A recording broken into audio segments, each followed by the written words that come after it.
여러분 안녕하십니까. 건강보감의 김현임입니다. 요즘 날씨가 많이 쌀쌀해지면서 손바닥이 저리고 아프다거나 손가락의 감각이 없어진다라는 증상으로 호소하시는 분들이 많은데요. 이러한 증상이 계속될 경우에는 손목 터널 증후군을 의심해 볼 수도 있다고 합니다.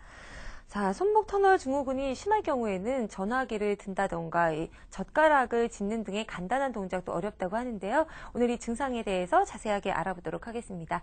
도움 말씀 주시기 위해서 김정기 박사님 함께 하셨습니다. 안녕하세요. 네, 안녕하십니까. 네. 자, 손목 터널 증후군 우선은 좀 어색하고 생소하다라는 느낌이 드는데 이 명칭이 정확한 건가요? 예.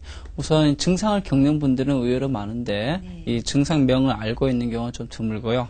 손목에 터널처럼 생긴 인대에 여러 이상이 생겨서 증상이 나타날 때 말하는 것이고요. 네. 그래서 우리 수근관 증후군이라는 얘기를 하기도 합니다. 명칭을. 근데 그림에서 보는 것처럼 네. 손목에 띠처럼 생긴 인대가 있습니다. 이 인대에 염증이 생기게 되고 그러면은 이 공간이 좁아지게 됩니다. 네. 이 인대 밑을 지나가는 신경이 그럴 때 압박을 받게 되고 그래서 여러 증상이 생기게 됩니다. 이럴 때 이제 손목 터널 증후군이라고 우리가 얘기를 하게 되는 것입니다. 네, 잘 알겠습니다.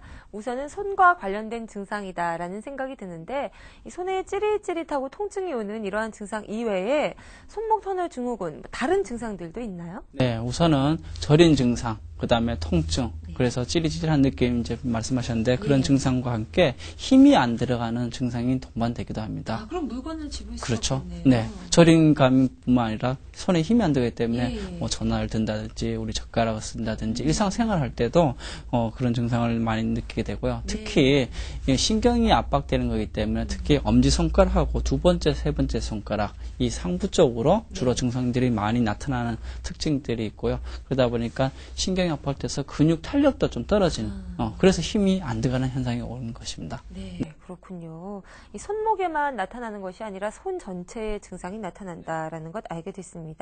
자, 그렇다면 이 손목 터널 증후군 어떠한 원인으로 발생되는 건가요? 네, 손목 터널 증후군은 보통 손을 많이 쓰시는 분들한테 많이 나타나게 됩니다. 손을 많이 쓰시다 보니까 생활에서 손목에 자꾸 무리가 오시게 되죠. 네, 무리가 오다 보니까 인대 염증이 생기고 그래서 공간이 좁아지고 그래서 신경 압박이 되는 현상이 나타나게 되고요.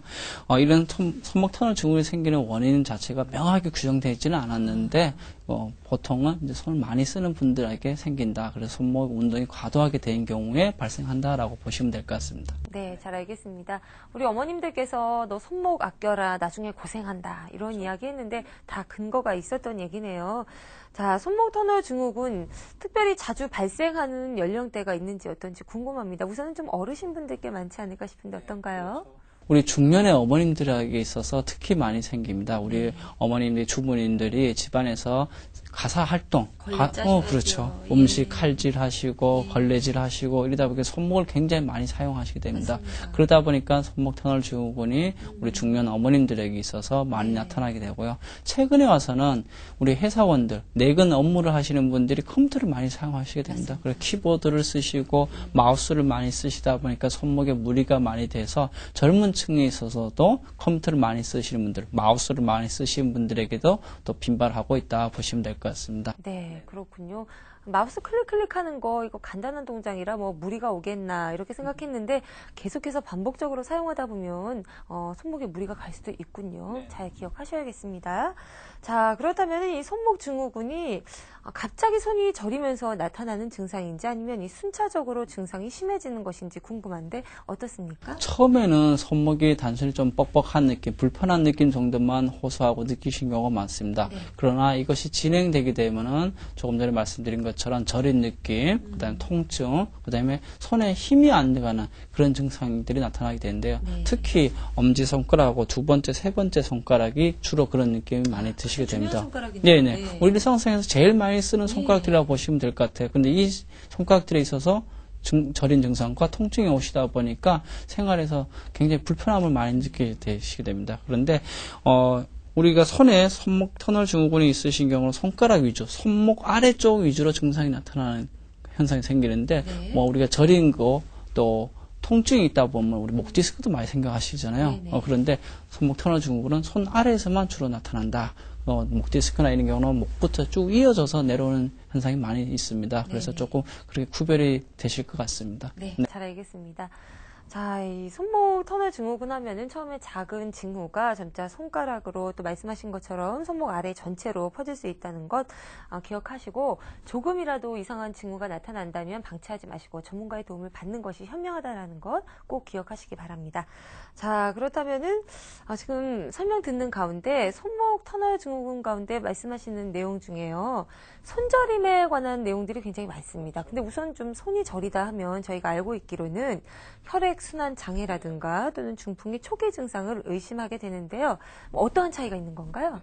보통 우리가 어머님들이 손이 저린다, 또 손에 힘이 안 들어간다 이러면은 혹시 중풍은 아닌가, 네. 중풍 전조증은 아닌가 걱정을 많이 하시게 됩니다. 사실 명확하게 이것을 일반인들이 우리 시청자분들께서 구별하기가 쉽지는 않으세요. 그렇죠. 네, 그런데 구별을 조금 하시자면은 그냥 일반적으로 저린 증상, 통증 이런 것이 있을 때는 목 디스크나 중풍, 혈액순환 장애하고 증상이 겹치는 경우가 많습니다. 그러다 보니까 그거의 가능성을 완전히 배제할 수는 없는데 손목 터널 증후군의 특징은 손목 자체에 인대에 문제가 생긴 것이기 때문에 손목 아래에서만 주로 증상이 나타나게 됩니다. 그러나 중풍이나 혈액순환 장애가 있을 때는 혈액순환이 안 되는 거기 때문에 손목에만 나타나는 것이 아니고 오른쪽 손을 많이 써서 오른쪽 손에만 저린 게 있어요. 그런 것이 아니라 왼손도 저릴 수 있고요. 그다음 손발, 우리 인체의 말단, 혈액순환이 안 되는 부분들, 모세혈관이 잘 소통이 안 되는 분들은 발에서도 그런 저린 증상이 동시에 나타날 수 있기 때문에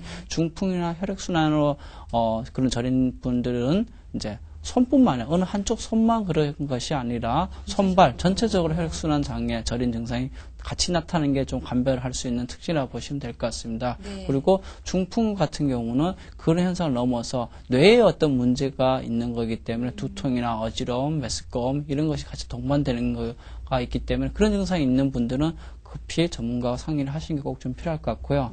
그 다음에 또 구별하실 거는 조금 전에 언급을 잠깐 했지만 목 디스크. 현대인 분들이 자세가 안 좋고 또 일자목이나 턱관절 이런 여러 문제, 척추의 문제로 인해서 디스크로 인해서 손저림, 통증 또는 손에 힘이 안 들어가는 여러 증상이 발생할 수 있습니다. 그런데 목 디스크로 인해서 그런 저린 증상, 통증이 오시는 분들은 목에 신경이 눌린 거기 때문에 쭉 팔 따라서 그런 증상이 같이 나타납니다.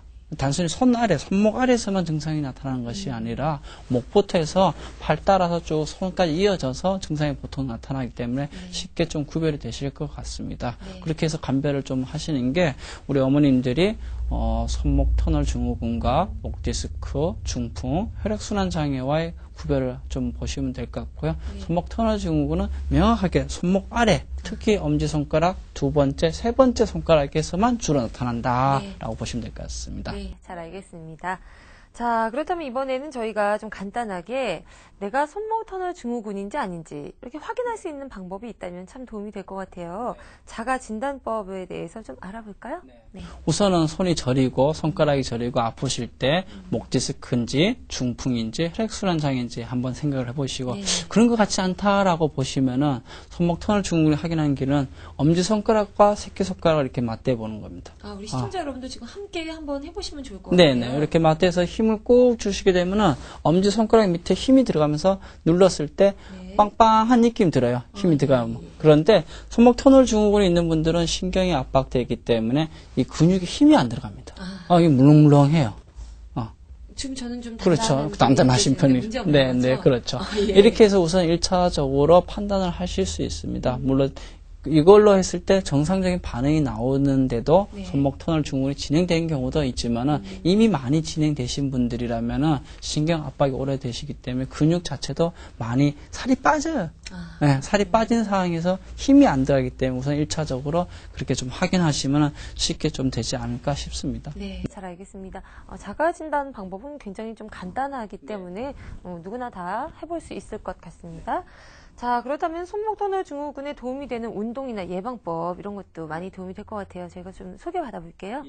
우선은 손목 터널 증후군은 손목을 많이 쓰시기 때문에 생기는 거라고 보시면 될 것 같습니다. 그래서 특별한 운동을 많이 해서 손목을 또 무리하게 쓰시는 것보다는 손목을 될 수 있으면 아끼고 많이 안 쓰고 손목을 보호하는 생활 습관을 가지는 게 무엇보다 중요할 것 같습니다. 그래서 우리 어머님들이 가사 활동하시는 분들은 빨래를 짜거나 또는 칼질을 하시거나 할 때 손목 보호대 있지 않습니까? 네네. 손목 아대라고 하는 손목 보호대를 착용하시거나 심한 통증이 있는 분들은 분목을 좀 대서 손목이 너무 과도하게 꺾이는 현상을 예방하는 것도 굉장히 중요할 것 같고요. 네. 그리고 젊은 분들 컴퓨터를 많이 사용하시는 분들은 마우스 보호대 있죠. 손목 네네. 보호대 또는 키보드에서 손목 보호대가 있습니다. 그것을 꼭 좀 구입을 하셔서 받쳐주고 그래서 손목이 안정된 상태에서 사용할 수 있게 하는 생활 습관을 들이는 게 무엇보다 중요할 것 같습니다. 네, 잘 알겠습니다. 우리가 되게 생각할 때 운동은 건강에 대해서 필수 요소다라고 생각하는데 이번 손목 터널 증후군에 대해서는 원장님 말씀처럼 과도한 운동은 해가 된다는 것도 기억하시면 좋겠습니다. 자, 이어서 여러분의 건강을 위한 생생한 음식 정보죠. 음식 보감 함께 하시겠습니다.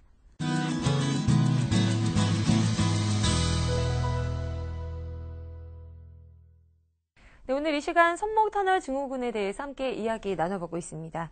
자, 박사님, 그렇다면 이 손목 터널 증후군을 좀 완화시킬 수 있는 좋은 음식들이 있다면 좀 소개해 주세요.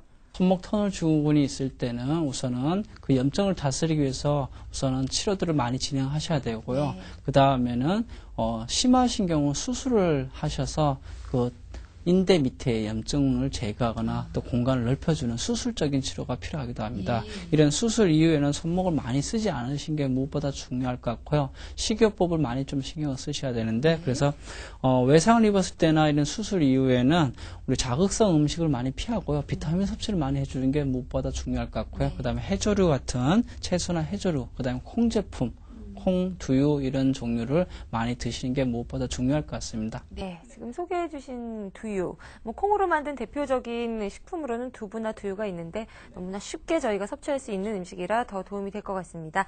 자, 그렇다면은 그 이외에 손목 터널 증후군에 도움이 되는 음식들 어떤 게 있을까요? 우선은 쉽게 먹을 수 있는 게 녹차, 시금치, 그 다음에 토마토, 그 다음에 콩 종류, 팥, 이런 종류를 드시면 굉장히 좋을 것 같고요. 그 다음에 이제 약차로서 좋은 게 모과.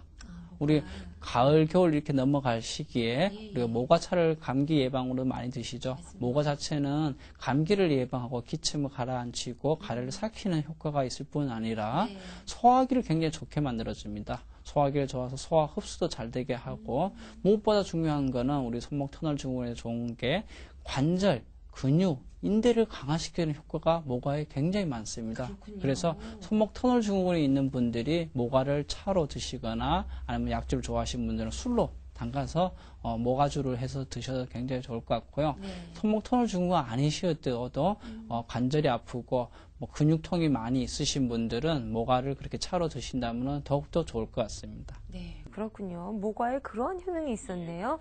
원장님 말씀처럼 모과 차를 자주 드셔서 이 겨울도 이겨내시고 손목 터널 증후군도 이겨내시기 바랍니다. 자, 마지막으로 이 손목 터널 증후군을 대비해서 주의해야 되는 사항들 박사님 좀 짚어주시죠. 네. 우리 어머님들, 중년의 어머님들한테 많이 나타난다고 말씀드렸지 않습니까? 그렇기 때문에 우리 어머님들이 손목을 쓸 때 손목을 많이 보호하고 아껴주는 생활 습관을 해주는 게 무엇보다 중요할 것 같고요. 그렇기 때문에 손목 아대를, 손목 통증이 많이 있으신 분들, 손목 터널 증후군 진단을 받으신 분들은 손목 아대를 쓰시거나 또는 부목을 대서 손목을 좀 아껴주시고 작업을, 손을 많이 쓰는 작업을 한 1시간 이상씩 계속 지속되실 때는 한 10분 정도 손을 좀 쉬어주시는 것도 굉장히 중요할 것 같습니다. 그리고 젊은 분들, 컴퓨터를 많이 사용하시는 분들은 조금 전에 말씀드렸던 것처럼 키보드 보호대, 손목 보호대 있죠? 키보드에 손목 보호대나 또는 마우스 쓰실 때 손목 보호대를 꼭 좀 사용해 주셔서 손목을 보호해 주시는 게 예방하는 것이 무엇보다 굉장히 중요하다고 보시면 될 것 같습니다. 네, 잘 알겠습니다. 보통 이 정도는 크게 무겁지 않으니까 손목에 무리가 가지 않겠지라고 생각하고 짐을 들기도 하는데요. 가랑비에 옷 젖듯이 조금씩 손목을 망가뜨릴 수도 있다는 것 꼭 기억하셨으면 좋겠습니다. 오늘 도움 말씀 고맙습니다, 박사님. 요즘 현대인들 컴퓨터 없이는 생활이 어렵죠. 그만큼 컴퓨터와 정말 밀접한 관계가 있는데요. 평소 컴퓨터 작업 중에 간단한 스트레칭만으로도 손목 터널 증후군을 예방할 수 있다는 것 꼭 기억하시기 바랍니다. 저희가 준비한 내용 여기까지입니다. 시청해주신 여러분 고맙습니다.